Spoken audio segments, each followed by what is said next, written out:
The Phantom is not only set at the opera, it is a story about opera itself. And if that was already the case with the original novel, the musical added yet another layer. So let's start from there and address immediately the elephant in the room. You see, Andrew Lloyd Webber didn't compose just the music for The Phantom, he also wrote the libretto together with Richard Stilgoe. They made several changes to the original novel, and one of them consisted in presenting a parody of opera.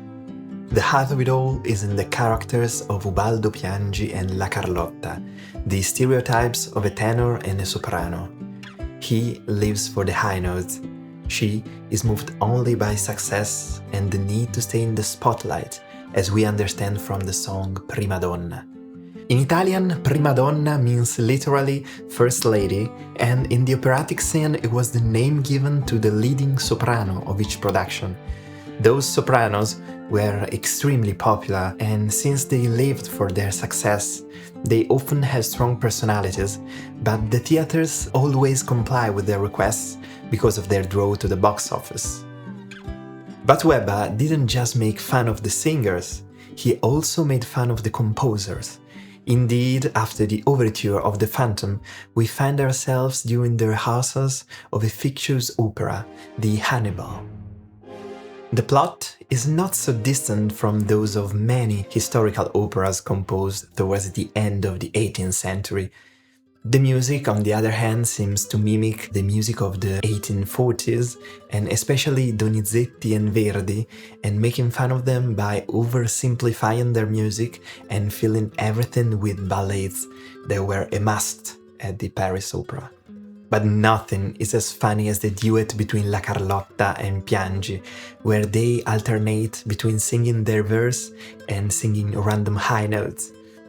However, the parody of opera isn't meant to make fun of something stupid, but to create irony around the conventions that were needed for opera to work and be so powerful. Indeed, Webber's musicals owe a lot to the tradition of opera, and only in The Phantom itself there are a couple of moments taken straight from Puccini. The first one is none other than the beautiful progression that accompanies the words "Open up your mind, let your fantasies unwind" in the music of the night. Listen now to the comparison with the aria Quello che tacete from Puccini's opera La fanciulla del West.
La fanciulla del West is probably the most underrated opera in the Puccini repertoire, but I personally love it, and that's why I'm soon going to make a video about it.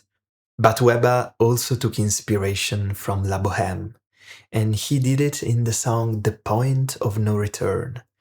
Here, the words "What worn unspoken secrets must we learn" seem to echo the final moments of Puccini's masterpiece.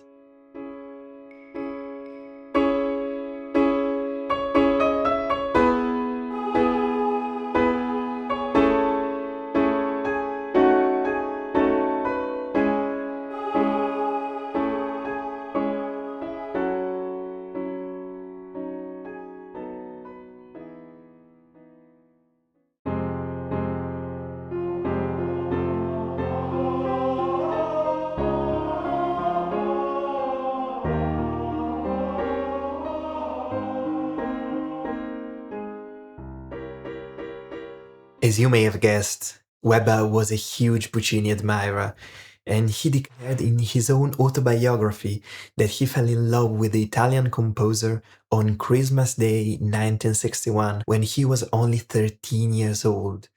He was in the car with his mother when the radio started broadcasting a performance of La Tosca. The young Andrew had never listened to such passionate music, so he insisted on staying in the car while his family was opening the presents in the house.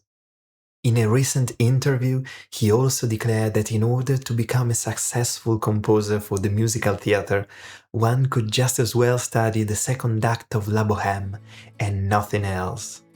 And if you want to be as inspired as Andrew Lloyd Webber, then you should definitely check out this next video and also subscribe to Opera Wonder not to miss the future ones. And always keep exploring.